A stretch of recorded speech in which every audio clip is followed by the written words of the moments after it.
ফেব্রুয়ারি মাস ভালোবাসার মাস। আগামীকাল থেকে শুরু ভালোবাসার সপ্তাহ। আগামীকাল রোজ ডে, নিজের প্রিয় মানুষকে গোলাপ দেওয়ার দিন। তারপরে রয়েছে চকলেট ডে, ক্রেডি ডে এবং একেবারে সপ্তাহের শেষে 14 ফেব্রুয়ারি ভ্যালেন্টাইন্স ডে, নিজের প্রিয় মানুষের প্রতি ভালোবাসা নিবেদনের দিন। আগামীকাল রোজ ডে, সেই জন্য দেখা গেল শিলিগুড়ি বিধান মার্কেটে ফুলের বাজারে গোলাপের বাহার। বিভিন্ন ফুলের দোকানগুলিতে রয়েছে গোলাপ।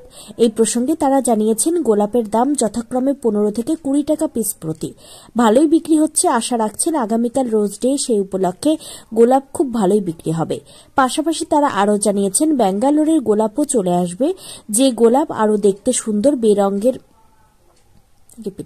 পাশাপাশি তারা আরও জানিয়েছেন, ব্যাঙ্গালোরের গোলাপও চলে আসবে, যে গোলাপ আরও দেখতে সুন্দর রং বেরঙের হয় সেই গোলাপ। ব্যাঙ্গালোরের গোলাপের প্রতি মানুষের একটা আলাদা আকর্ষণ থাকে। দাম একটু বেশি, 35 থেকে 40 টাকা পিস প্রতি। প্রত্যেক বছর এই রোজ ডের সময় গোলাপের একটা আলাদা রকমের চাহিদা থাকে। সারা বছরই গোলাপের চাহিদা থাকলেও এই সময় যেন চাহিদা আরও বেড়ে যায় গোলাপ ফুলের বিক্রি। দোকানদাররা আশা রাখছেন, প্রত্যেক বছরের মতো এই বছরও ভালোই বিক্রি হবে। আশা করছি ফুলের ডিমান্ড অনুযায়ী এবার অনেক পরিমাণে বেশি বিক্রি হবে। কেন ছেলে মেয়ে বা গার্জিয়ানরা আজকাল ফুলটাকে খুব বেশি প্রেফার করছে। দাম কি আছে?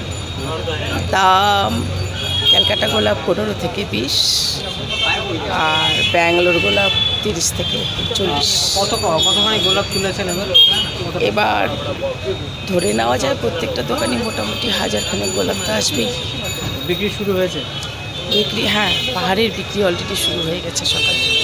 আর আরও কোনো লোকাল গোলাপ ছাড়া কি বাইরের কোনো গোলাপ এসে পৌঁছাবে? না, কলকাতার গোলাপ, কিছু লোকাল আর ব্যাঙ্গালোর, এই জায়গারই হয় গোলাপ এখানে আসে। কেমন আশা রাখছেন, কেমন বিক্রি হবে? আশা তো ভালোই করা যায়। আপনার নামটা? আমার নাম মিতা সেন, আর্টিফিশিয়াল ফ্লাওয়ার, বিধান মার্কেট।